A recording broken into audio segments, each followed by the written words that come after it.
Hello everyone and welcome once again to RTM Wrestling at Wrestlemania Orlando. Second vlog we're going to do is going to be quick, unfortunately, because it is 12:30 on Sunday and we're going to get a coach, motherfuckers. Gotta get ready. Hence why I'm going to paint my nails while we do this. I'm going to multitask. So sorry about that. Yeah, so yesterday it was obviously NXT Takeover Orlando, which we'll go through, and a little bit about Axxess as well, just to let you know what we got up to. So Axxess yesterday, we did 2 sessions, the morning session and the afternoon session. It was really cool. I loved it. The NXT arena thing was great. The attractions were really fun. Like there was a promo machine, an entrance ramp that you could pretend to do an entrance on. We didn't do that. Nah. We didn't do that sort of stuff because it was like everyone watched and claps and shit. Yeah, it was, it was just a bit. Yeah, it was quite intense. Too much for British people, I reckon. Yeah. Well, it's too much for these British people right here. Yeah, anyway. we got too. We were too scared of shit. So that was really cool. In the morning session, we got to meet Lionheart. Yay! Which is an amazing ICW wrestler. That was great. It was really nice as well. We actually stood back for about a couple of minutes, shitting a brick. Yeah, we didn't want to. I didn't. We were like, should we go up to him? Do you think it'll be okay if we ask him for a picture? Do you think he's gonna kill us? It's like, nah, he's all right. He's enjoying it. Let's leave him. And then we just went, fuck it. But we must have stared at him for a good freakish 10 or 15 minutes, just staring at the guy watching. It was really long. We were kind of glancing over. It's like, oh. Yeah. But yeah, we eventually plucked up the courage, which was. So that was really cool. Thank God we did. So thanks for taking pictures with us, buddy. Then afternoon session was when we started meeting people and we started actually queuing up for stuff, didn't we? We did, because we'd been around all the attractions. We went in the superstore, got our clear bag. I bought myself a Becky Lynch hat, which you'll see later when I'm WrestleMania'd up. But so we'd done all the attractions and we were like, right, okay, well, we could have gone straight to the ring and watched it was NXT stars. They were doing some matches. But we just thought, I was thinking mainly, I'm going to be sat at Takeover on my arse all night. We're going to get a numb bum there and sore legs. So I want to just walk around and enjoy it. And what happens is the autograph signings change over after 2 hours, which we found out to our detriment because we queued up for Breeze Dango because they were in their full Southpaw wrestling get up. Yeah. And they were in character. It was so funny. So I was like, great, get in that queue, get in the queue. This was in the morning session. And then we kind of we edged a little bit into the queue and it changed over and it changed to Dana Brooke. So we were like, oh, fuck. Yeah. So sorry, Dana, but we just walked away. We didn't want to get in a pitch. No. And then that became the recurring joke of the day. Just being stood in a queue to wait for it to change over to Dana Brooke, yeah. But yeah, so we sod it because they had the elimination chamber there. So we were like, right, okay, well, it'd be cool to get a picture in the elimination chamber. And it so happened that they had a superstar in there. And it was Sin Cara. So we were like, that'd be cool. Let's just go in. We want a picture in here anyway. So the queue was kind of short. So we went in there and then we were like, right, let's have a look around and see who else has got a short queue. And there was a WWE 2K17 kind of game thing, which you may have already seen the picture, so you know where I'm going with this. But it was the Godfather. Yeah, it was the Godfather. There. We were like, oh shit, cool, we'll get a picture with the Godfather, that'd be awesome. Yeah, so I love the Godfather. So I would have loved to have a picture with him. So I was like, yeah, let's get in the queue, let's get a picture with Godfather. But then they swapped him over, unfortunately, to Kevin Owens. Oh my God. We were quite close to the front of the queue at that point, so we were like, oh, they're going to swap over, we're going to get Dana Brooke, this is going to be ridiculous. We're like, I wonder who it could possibly be. It was probably going to be an old superstar. And we saw, because you saw Kevin Owens, Dolph Ziggler was signing kind of right here next to the 2K17 one. And Kevin Owens came up and was giving Dolph Ziggler shit. Yeah. And then carried on walking. And we were like, I wonder if he's coming here. Oh my God, he's coming here. And then the queue was kind of short for Godfather, unfortunately. And then as soon as everyone saw it was Kevin Owens, the place just went nuts. Everyone came running over. But by that point, we were in prime position, ready for our photograph with Kevin Owens. Which I'm not even looking at the camera on. I'm like this. Well, it was quite surreal, to be fair. I'm amazed that I got in there. I cuddled him. Yeah. I'm not going to lie. I didn't realise I was doing that until I saw the picture, and Andy's standing a very safe, respectable distance away from him with just his arm around him. And I'm nuzzled in I know the guy. I'm sure he would have been happier with you nuzzling him than me. If I'd have nuzzled in, I think we may have had a security alert. He was such a nice guy, though. Yeah, super like super the nice nicest guy yeah, ever. Do all that. Yeah. But like for somebody who's like such a heinous heel, Yeah. it's proper nice, proper like oh good to see you, mate. And just actually listen to what we were saying. Oh, it's brilliant. And then to wrap off Axxess, we queued for about 2 hours. Yeah, it was a long to time. see Mick Foley. Yeah, we which did. was good, which was really cool. Like, Mick Foley's a massive sort of wrestling icon, hero of mine. So it was great to, not shake his hand, give a little fist bump thing. Fist bump. Well, the thing is, there were so many bottles of anti-bac Yeah, on everyone's desk, because obviously they're shaking hands all day. And the one where like Kevin Owens was at, that like Godfather had been at before, there was like a basket full of bottles of anti-bac. I was like, God, how much do you think you're going to get through in a day? But so I think his was like an anti-bac thing. I think it was a germ thing. He just did a fist bump because it was awkward because some guys are going to shake his hand and he was just like, no, dude, I ain't doing that. I ain't touching your hand. But no, it was cool. It was super, super, super, super cool to meet him. Yeah. I ended up talking about DIY to him though. Like Andy went up before me and was like, "Thank you for everything you've done. You're inspiration, blah blah blah." And he's like, "Thank you, man." And then I went up and I'm mega awkward and he's just like, "Oh, is that a DIY? This is Mick Foley to me. Is that a DIY t-shirt?" And I said, "Yeah, yeah." I said, "Oh, I'm rooting for them tonight." I ended up having a conversation with him, with Mick Foley, the guy who's had a legendary career, when I should be thanking him. This is my opportunity to say what a big fan I am, how fucking grateful I am of all the shit he's done. And I'm talking about Gargano and Ciampa, just like, yeah, I hope they win tonight. Whew, got my fingers crossed, feeling a bit nervous. What a knobhead. What an absolute knobhead.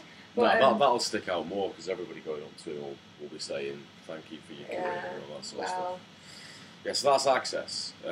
Very worth going. Did you go to Axxess? Let us know in the comments below. Yeah, please. Any pictures? Yeah, pictures you got of people who was cool, who was not. Luke Harper looked like a fucking boss.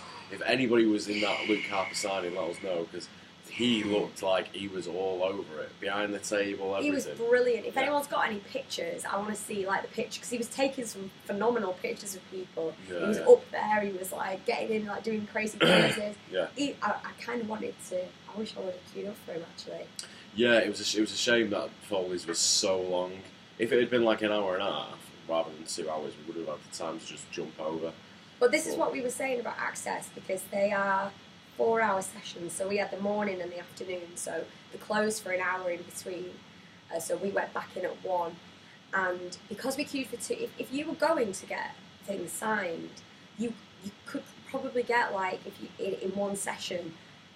Could queue up for 2 people, I reckon maybe. 2 big stars. 2 big stars, it would take 2 hours to get to the front of the queue, and that's Axxess over.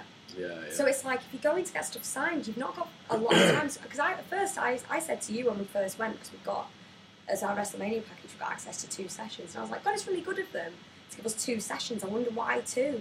And that's why, because you've just, honestly, your time just gets eaten by those queues. Which is why I'm glad we didn't bother in the first session. We just walked around and we did some of the attractions and just kind of relaxed, watched a couple of the matches. Yeah, it begs the question as well. Like people are paying quite a lot of money for VIP packages, and with a VIP package you get like VIP signings, which are you're seen as I don't know if you've seen it, did it this time, but like your Roman Reigns, Chris Jericho, people like that. So those cute Nikki Bella, the queue for Nikki Bella was massive. Oh my god, people were losing their shit for Nikki Bella, seriously. Losing it. A lot of women crying super and stuff, fans. A lot of women dressed as her, like cosplaying as Nikki Bella. It was incredible. A lot of guys cosplaying as her as well. Crazy, mad stuff. But yeah, but it was good to see. But the thing is like, so if you paid all that money for a VIP session, you probably will get maybe more than 2. I'm guessing you still only get 2 sessions, but then you get a VIP signing it as well. If you do a VIP signing, which is like a Mick Foley queue, really, like probably 2 hours long, your session's gone. Seriously, so it's like so if you went and did 2 VIP signings in the one session, there might not be 2 that you want to see. You might have to do 1 in one and 1 in the other, and then you've really only got like an hour and a half to run around the rest of it. It's not enough time. It's really not. I would honestly recommend if anybody was doing it to just pick 1 or 2 people, and I know it's tough because there's loads there. 1 or 2 people and just dedicate. If you go into 2 sessions, dedicate 1 session to that, and the rest of the 4-hour session just going round and watching some of the matches they put on, they were incredible. Yeah, the matches were absolutely great. amazing. Yeah. It was free. It was just like we had some cool, like Paul Heyman came out. Yeah. DDP was there. You know, like it was. We saw some, you know, the UK Championship guys, Progress, ICW guys. Yeah. It was absolutely incredible. So good. It's such a great thing to do. Yeah, totally. Any more on Axxess? No. Okay, so Let's go NXT for it. Takeover Orlando. Can't remember what we predicted. Ah! But disciples who have watched this on YouTube as well, not as much as our other thing which we do, which is a podcast, which is on YouTube as well if you want to subscribe to this, and also iTunes, SoundCloud, and RTMWrestling.com, which I should have mentioned earlier, really. I normally do, apologies. Takeover Orlando. Go through the card or overall? Let's go through the card. So, firstly was Sanity against Ruby. We're not going to ruin the NXT taping then at the start. No, because that's not worth talking about. No. Well, we will talk about this in more detail in the podcast when we're sat on a beach somewhere after Wrestlemania. When we're chilling out. Yeah. But yeah, that's the second round. So Sanity against those four. Yeah. Which we all know because we all watched it. I don't need to list them. Was awesome. Yeah, it was great. Dillinger is crazy over with that Oh my crowd. God. Crazy over. Honestly, I'm gonna say right now that he's coming out today and he's winning the Andre the Giant Memorial Battle Royale Supreme or whatever the fuck it's called. Because he was so over and he was in this like crazy huge match and he didn't do an awful lot in it. He did. I'm not saying like that in a bad way. He just kind of hung back, and I just thought he's coming out tomorrow. He's coming out tomorrow. He's coming out in that in the same way that Baron Corbin won it last year, and that was his big debut. I think today is the day. I think WrestleMania is coming out for that. Yeah. And the crowd's going to go nuts, and I think he might win it. The crowd would go nuts. I'm more leaning towards him SmackDown then. Are you? Yeah. Well, we'll see. Because I think they're trying to turn SmackDown into NXT of like a year ago. So Nakamura will go there. I think he will. And Ty as well. I think that'll be your two calls. Yeah. Anyway. Anywho. Aleister Black, who was Tommy End, had an amazing showing. Oh, that was so good, wasn't it? The entrance was particularly good. Bloody hell, he's something else in. He's like, we were talking about this earlier when we were kind of like dissecting. I was a bit start to come back to you the day after. Yeah. Because it's a bit of a blur. It was especially a blur last night. It went so fast that it's like Shinsuke kind of exits. You know, you've got Black coming in, who's kind of like seriously, I think, going to fill that void of that absolute monster. Yeah, definitely. Bring my screen back. There we go. Yeah, 100%. And Andras Cien did a really good job as well. But he seems to be the guy that's like just welcoming these new people and just sort of jobbing to him. But he'll get something at some point. What else did we have then? So we had the tag team title match, which was billed for us and also told to you through the podcast as possibly, not even possibly, I was 100% certain it was going to be the match of the weekend. Did it deliver on match of the weekend? Okay. Yes, I'm gonna go with yes for me, because it was fucking sensational. If you've seen it, it was absolutely. I've never, forever, ever felt like that during a wrestling match where I was honestly, the Revival were just exceptional in it. Like their work was just, you're like, oh my god, face turn, I don't know what's going on. As for the result of it, I called it, and I don't know if I called it on the podcast, but when you definitely said it to me before. When we were in our seats before, I said DIY are out first and Officer Pain are winning, and I knew it was going to happen. So the ending for me didn't really affect how I felt about the match as much, I think, as you at the time. I don't know how you feel now because we've not really talked about it today. I know you were like really disappointed with how it played out, like in the result, not the match. But because I was expecting it to happen, it wasn't a surprise. It was a bit kind of like, nah, like whatever, Officer Pain. But the match itself, the quality, it was exquisite. I can't say enough good things about it. to the point where I was so into it that I had a huge slump afterwards. Yeah. And I know that we got tweets and we got on camera, you know, clapping after the black thing, and I looked proper miserable on it. But I was dead into it, I promise. Yeah. But if the camera would have got, I don't know whether it did, I hope it didn't, if the camera would have got me after that for like Asuka and during the Shinsuke Bobby Roode, I think I'd just been like dead. Because I was dead. Honestly, my energy just sapped completely after that. I agree with that. I agree with that bit. Oh, honestly. Sorry, what? Go on. For me though, it's not. I'm hoping it's not match of the weekend because technically it was fantastic. It had everything you needed. It went above and beyond. It went up above. You know, they genuinely sort of evolve this format revival every time they go out, and it is the revival. You know, DIY fantastic as well. Office Pain are getting lots better, but I'll get back to them in a second. It's the revival. Anybody who thinks it's not the revival is kidding themselves. Because, you know, it's like when people sit around and say John Cena's shit at wrestling. Yeah, he is shit at wrestling. He can't do moves. He can't do, like, crazy moves. But, like, he's had amazing matches with quite a lot of different people for the last sort of fucking 5 years, where he's really amped it up. Styles, Owens, both considered, like, match of the year candidates. So you're thinking, like, that's a coincidence. It's not a coincidence, you know, because Owens doesn't like have match of the year style matches with everybody. No, that's true. So this is the same thing. It's the revival. You look back at every other takeover that the revival's on. Every single one of those tag team matches pretty much steals the show. Like every time. That's true. With DIY, with American Alpha, with Enzo and Big Cass. They were all. I remember NXT Takeover London. Like that was a similar feeling to what I had last night with this tag match, where the entire crowd were just up on the feet into it. Now, I thought it was fantastic up until DIY getting eliminated, and then I thought I got lazy. I thought it was super lazy after that because they just didn't. There was other ways that you could have done that and have the same result. Yeah. I think that would have been a bit better.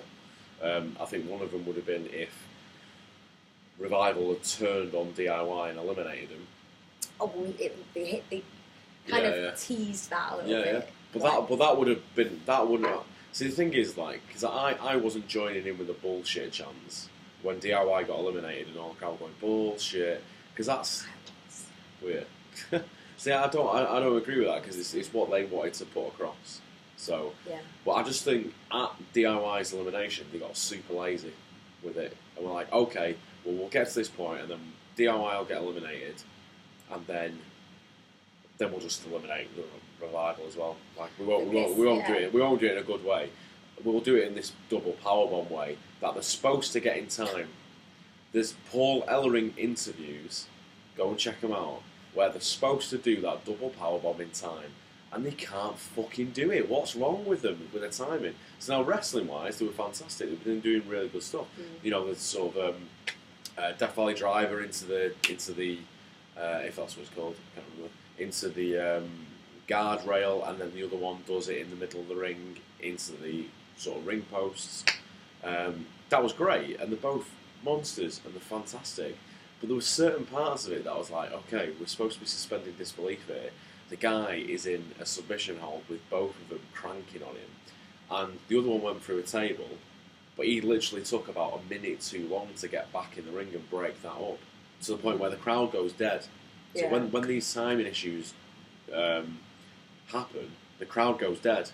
And yeah, the crowd were massively hot all the way through it, but as soon as DIY, for me, as soon as they got out of that submission, the crowd lost it a little bit.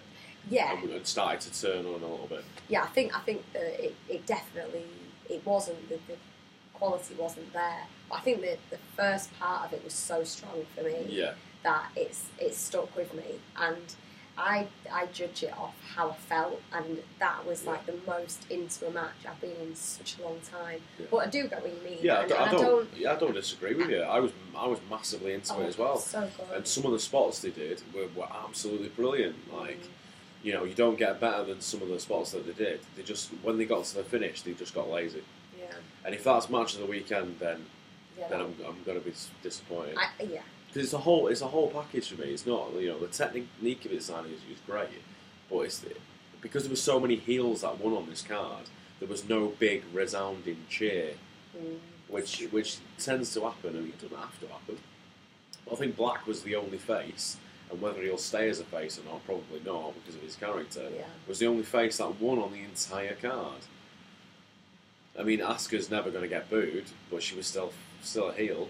There was no big face win, and because I even turned to you and said when Sanity won, I was like, I actually turned to you and said, right, all the faces are winning this. Every face is going to win from here on out, just because that was such like a gutting. Oh no! Yeah. When I thought that was a shoo-in that they were going to win. So did I. I know I definitely I know I definitely predicted the faces to win. Yeah. To win on the Sanity thing. I thought there was no way Sanity would take that. Not a chance. But yeah, no, I mean overall, no. Overall. I'm like looking at the time. I've got like 5 minutes and then I have to go. 5 minutes and we've got to go because we've got to get this coach. Seriously. Have you done your nails? My nails are done. I've got to do my makeup and all that shit. So, but yeah, let's go. So Asuka versus Ember Moon. But the crowd were really into it. I wasn't. I wasn't that into it either. I've got to say, I really desperately wanted to be into it, and I was not at all. And I don't know whether it was I wasn't much looking forward to it. I wasn't dreading it or anything, but it wasn't something that I was asked about. It sounds terrible, but I always thought, right, okay, but I'm going to embrace it. I really like Asuka, I like Ember Moon, but the tag team thing, I was on such a low after that. I'd had such a dip in energy. Yeah. So yeah, I wasn't. And the result, I think we called the result of that. Yeah, I think we did think that it was going to be Asuka with heelish moves.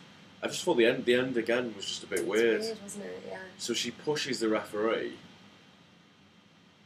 and doesn't get disqualified, and that again jarred some of the crowd. Yeah, it did. It really did. It really did. Like round us, they were like, "What?" Like, what was the? Hang on, what happened there? Oh right, okay. Yeah, it was like a confused clap, confused polite clapping. Yeah, it was quite bizarre. But, it was weird, but that carries that on because you'll say, "Oh, you couldn't beat me without cheating" or whatever it is that they're going to do. So then we got to the main event, Shinsuke, Bobby Roode. I thought it was a fantastic match. They used the fucking knee injury thing again. Like I just wanted a straight match. But the glorious DDT from the turnbuckle was particularly impressive.